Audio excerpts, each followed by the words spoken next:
Hi, everyone. Welcome to another edition of First and North, where we keep you up to date on all the happenings in the NFC North. Joining me on this week's edition of First and North, where the Lions are still recovering from Saturday.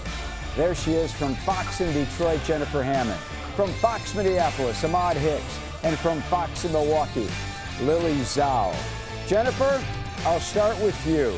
We had a chance to chat yesterday. I assume you don't feel any better today than you felt yesterday. Obviously not the result the team wanted. One that many did not expect. Give us an idea of what the mood is like in the Motor City today. Well, the mood in the Motor City is probably continuing to kind of go downward, the spiral, because not only did they lose Ben Johnson on Monday, which was highly expected, and then again today we find out Aaron Glenn apparently going to the New York Jets. So these are all things that we anticipated, right? Everybody knew that they were going to be losing these two coordinators and potentially more coaches from the staff. But I think that it's real hard for fans in Detroit to look up and say, yeah, like Dan Campbell said yesterday, we're going to reload, we're going to restock, we're going to come back better and more motivated. I trust Dan Campbell. I believe he's the man that can lead this team and get them back. But, boy, it's sure going to be hard to go 15-2 again, losing two coordinators and the struggles that they've endured this offseason since that loss to Washington. Let me get into detail about Saturday. Did the Lions give that game away, or did Washington win it? You know, I think it was a combination, but honestly, you have to look at it being a giveaway. I mean, anytime you lose the turnover battle, -5 to none, you're going to be in deep doo-doo, so to speak. And I think one of the biggest things that the Lions did do wrong was the fact that on that 4th and 1 on the goal line, when they were down just 3 points, they had 12 men on the field. So it wasn't even just from a standpoint of execution errors. It was something that came from not calling a timeout, them not being organized, them not being able to get out of their own way.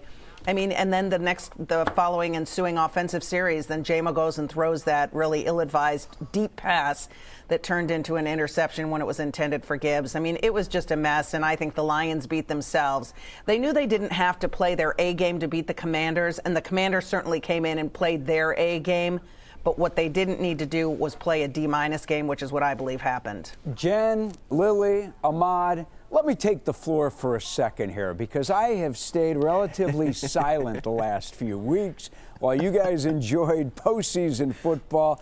Bears wasted little time taking advantage of Detroit's loss, turning it into their gain, finalizing the deal today, making former Lions offensive coordinator Ben Johnson the Bears' 19th head coach. Johnson earlier today addressed all the Bears employees in the balcony from the lobby at Hallis Hall.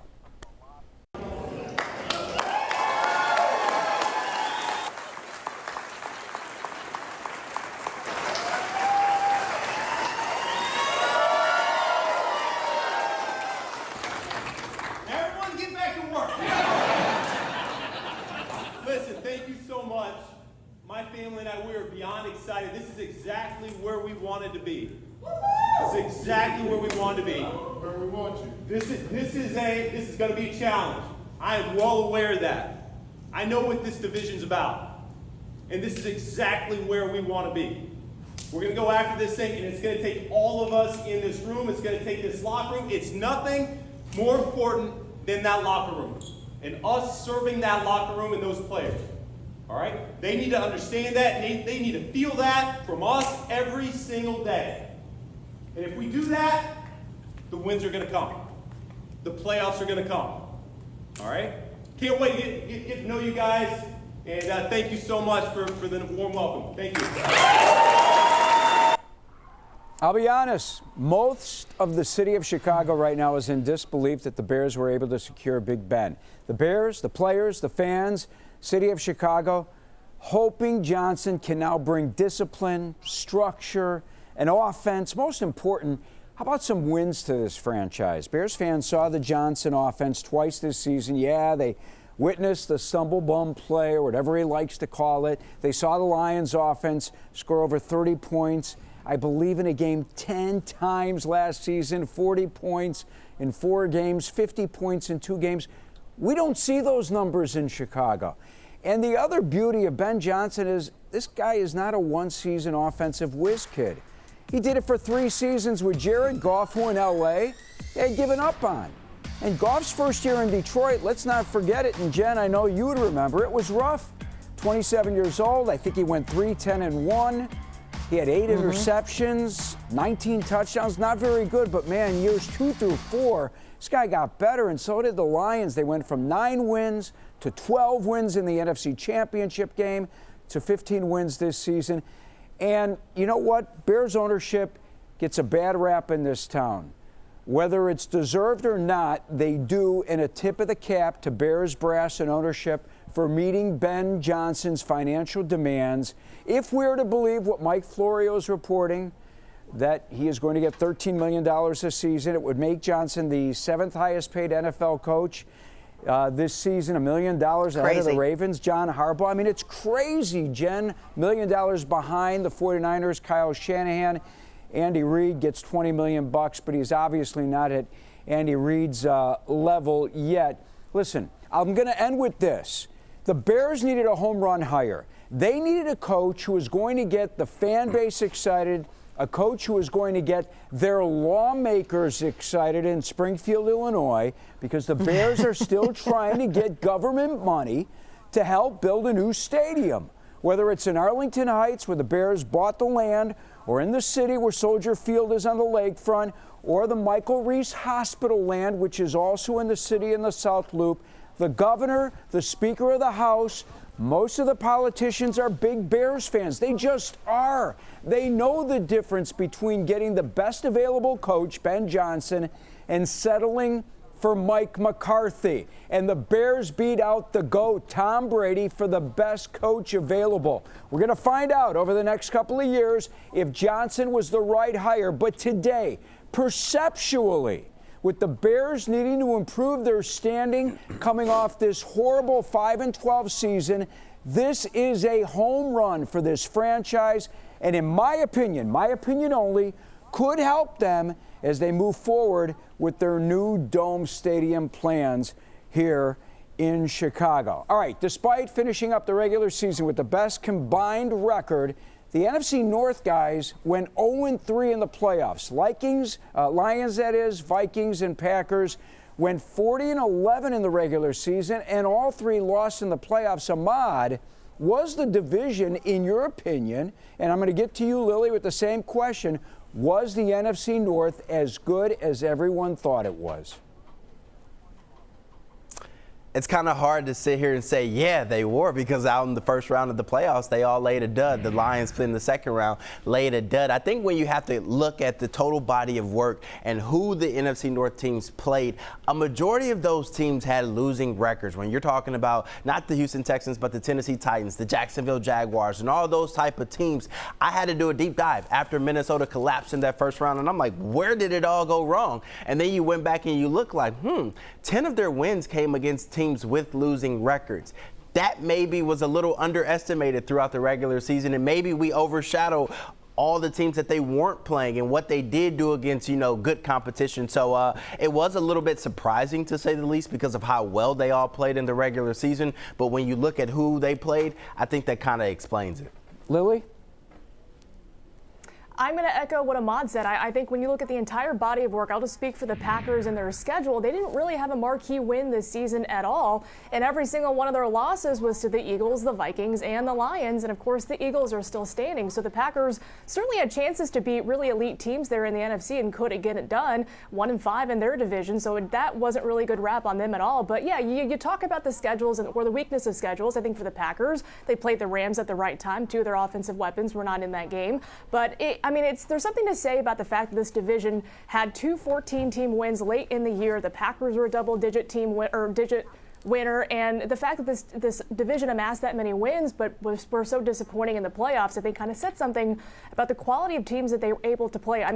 Let's just say the NFC North was phenomenal in the regular season, but the postseason really a dud, and it was just kind of surprising the fact that Out of 3 teams in the NFC North in the postseason race, no one got past that first game that they were scheduled to play. So it was a disappointing finish, I'd say, in the postseason, but regular season success obviously doesn't dictate Super Bowl wins. Well, guess what? Step aside, because the Bears are going to be there come next year, right? All right, we need to take a timeout. I knew Ahmad would love that. Lions defensive coordinator interviewing for the Jets job today. We heard from Jennifer. Jennifer said he's taking that gig. And Ben Johnson takes the Bears gig. So now, who are these guys going to take from the Lions staff? Jennifer referenced it. We are going to discuss, and we're going to get the latest from the end of the year press conferences from the Vikings and the Packers. All that and more coming up when we return right here on First and North. Dr. Larson has no recollection of the last 8 years. Doc is TV's best new medical drama. I need to know. And you can watch it anytime. I will be a doctor again. Doc, all new Tuesdays on Fox, and watch anytime on Hulu. Lou Canellis back at our Fox 32 studios in Chicago, back here on First and North. Let's bring back my team, Jennifer Hammond.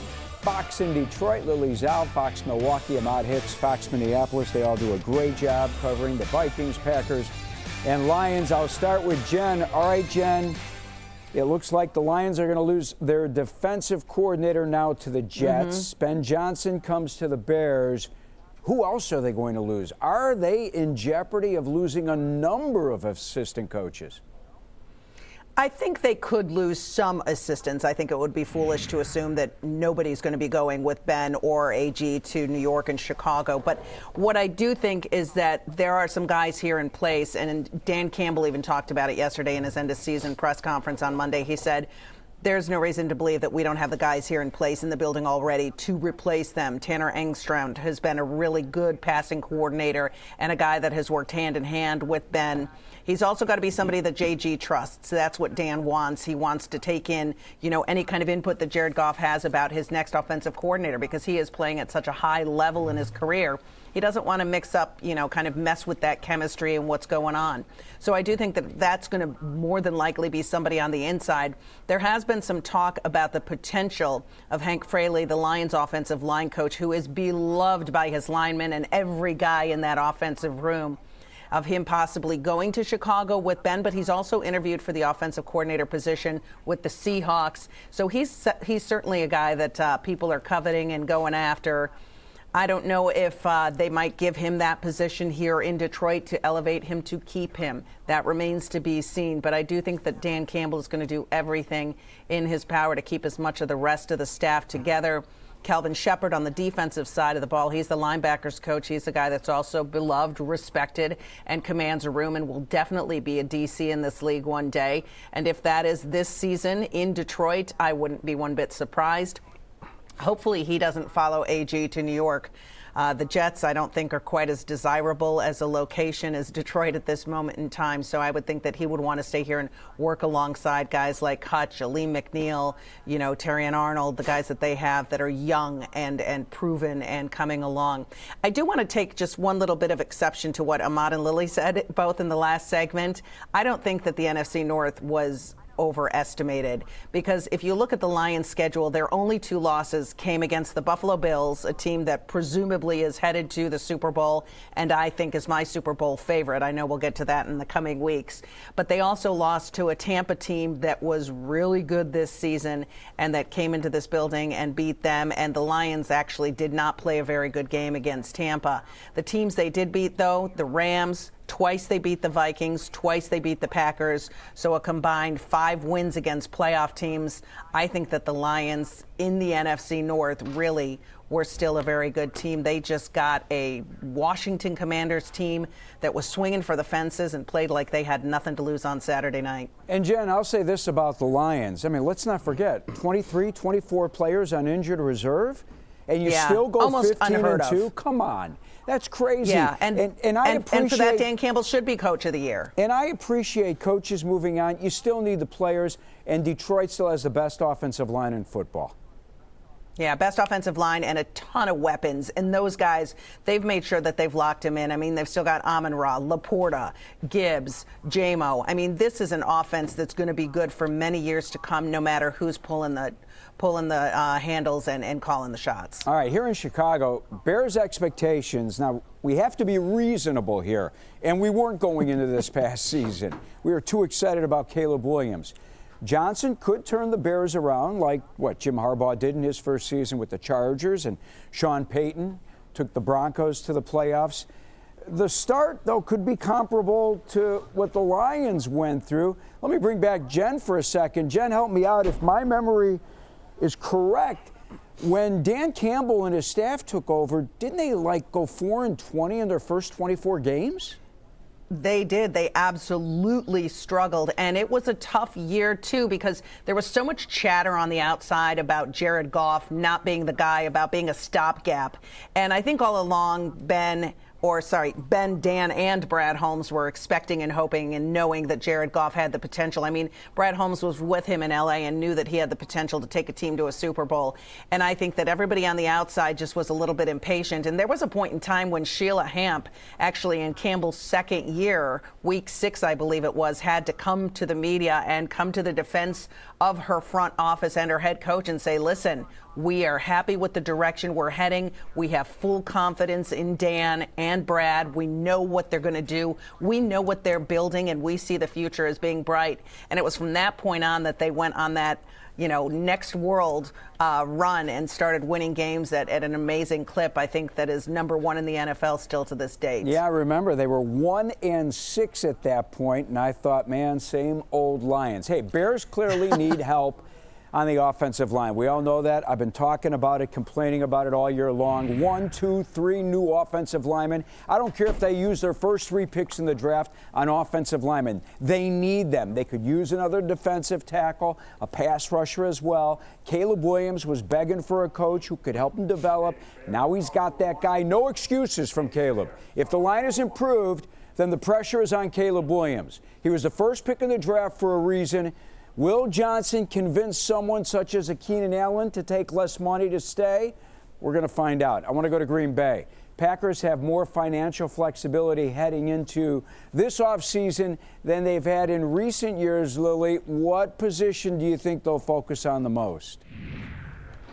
Yeah, they're finally out of that Aaron Rodgers contract, so they do have a lot more room to move this year. But I think the Packers are kind of clear on what the positions of need are for this team moving forward. I think it's cornerback. I think it's an edge rusher. I think it's a wide receiver. So we'll see how Brian Gutekunst, their GM, is able to dabble in free agency. And we know this Packers team is always a draft and develop team, and we'll see what they find as a potential playmaker in either of those positions for this Packers team. I think you add key pieces to either 3 of those positions, and this is a team that could ascend. Again, they were kind of looking for a sophomore jump from their entire unit this year. They didn't get it, but you look at the pieces that they could add, and we'll see what they do. But I think those are the 3 key pieces for the Packers moving forward to really add and bolster their team next year. Jair Alexander, stay or go? I think he's gone. I think we've seen the last of Jair Alexander in a green and gold uniform, and I think it just is probably best for both parties. I think he's a great player. He will get great value for wherever he does go, but I think it just was frustrating on both sides that he just couldn't get on the field. I think the injuries really hampered him. And only played in 6 or 7 games this season, so you can't really have a corner making that much and not being able to perform. And of course, injury is not his fault whatsoever. But it just was kind of disappointing the last couple of years that we weren't able to see as much Jair Alexander on the field as we would have liked. And the fact that he's still a really talented player, I think the guys will miss him in the locker room. Such an interesting personality, Jair. He's great. So if he does not return to Green Bay next season, I know the Packers will wish him well, but that's why I think cornerback will be a position of need this year. All right, Ahmad, we talked about maybe Kevin O'Connell getting traded, head coach Kevin O'Connell, because his salary is about to come to an end, at the end of next season, correct? Yes, but I think that was just a rumor, maybe someone from inside his camp that leaked that so that he can try and get some more money. I think he's staying here in Minnesota. I think the owners, the Wilfs, they want to keep him here in Minnesota for a very long time. I think it's just about that dollar amount right now, but I don't think he's going anywhere anytime soon. All right, quickly then, let me ask you about the dollar amount. If Ben Johnson is set to make $13 million a season here in Chicago, How much money is Kevin O'Connell worth considering what he's accomplished there in Minnesota? He's worth whatever the market says he's worth. I mean, you know, that's how the NFL boils down to. The owners are paying this out of their bottom line. So let's just get that straight. Like, this takes away from like their yacht funds or things like that. So like, this does not affect the team's payroll. So I think whatever he does make, it will range from about $11 to $14 million a year, because look, that's just what the market is for head coaches moving forward. It's not going to go down anytime soon. You know what I love about you, Ahmad? When you take me to dinner, it comes out of your yacht fund. That's why you're a great guy. We need to take our final time out. When we come back, we're going to set you up. It's a 17-foot whaler. We're going to set everyone up for the conference championship weekend when we come back on First and North. Stroop Store is known for cheese, laundry, and bowling. You gotta be kidding me. Going Dutch, all new Thursdays on Fox. Welcome back to First and North. All right, here are the matchups for the NFL Conference Championship Sunday. NFC East rematch. Jaden Daniels' historic rookie season continues. Leads Washington to its first conference title game since 1991. They'll take on the Eagles for the third time in, 2.5 months. Nightcap game. Man, this one's going to be fun. Josh Allen at Kansas City. Is this the year that Allen finally beats Mahomes? He's 0-3 against Mahomes in the playoffs. And the Chiefs, wow, they're looking to advance to their 4th Super Bowl the last 5 years. As we count down to Super Bowl 59, we're just 19 days away from another great NFL season. You can watch the Super Bowl, by the way, right here on Fox. There's Jennifer Hammond from Fox in Detroit, Lily Zhao from Fox in Milwaukee, and Ahmad Hicks from Fox in Minneapolis. All right, I'm going to start with the nightcap, guys. Bills, Chiefs. Can Josh Allen finally get over the hump and beat Patrick Mahomes and reach the Super Bowl? Ahmad, I'm going to start with you. Are you taking Josh? If he can't do it this year, then he's never going to do it, because the Chiefs are just going to get all their weapons back next year, and Rashee Rice and whatnot. So this is the time. I think if anybody's going to knock off the Chiefs, they have to do it now before this dynasty really starts rolling, because if they get 3 in a row, Patrick Mahomes is going to get a lot more before he retires. All right, how about it, Lily? I'm thinking 4th time's the charm for Josh Allen and the Bills, and I believe they can get the job done. Just know that hopefully before kickoff they don't get flagged for pass interference or roughing the passer. So we'll get that out of the way. But I think this is going to be a fun matchup, and I think the Bills will prevail. Jennifer? This is such a tough pick, because how do you bet against the Kansas City Chiefs? Everything that they have been doing this season has been really nothing short of a miracle. I want the Bills to win. I want to see it to be a different flavor. I really appreciate what Josh Allen has put together this season. I mean, he has been playing like an MVP. He won't get it probably, but he has been playing like an MVP, and he's got so much poise, and it's a fun bunch. And I love that fan base, but I cannot bet against Patrick Mahomes. There's just something in my brain that says they will find a way. Jennifer Hammond, the one person on the show going with the Chiefs. I'm going with the Bills as well. I didn't say I want it. Didn't say I wanted it. All right. Commanders, Eagles, right here on Fox. Jaden Daniels against the Eagles. Saquon Barkley. I'll start with you, Lily. What do you think? I'm going to go Jaden Daniels and the Commanders. Who doesn't really like his Cinderella story? I mean, this was a great year for Jaden Daniels, phenomenal rookie quarterback. I say, why not shock the world and take your team to the Super Bowl? I'm going Commanders in an upset. Wow. Jennifer, I know you cannot take Washington after what happened.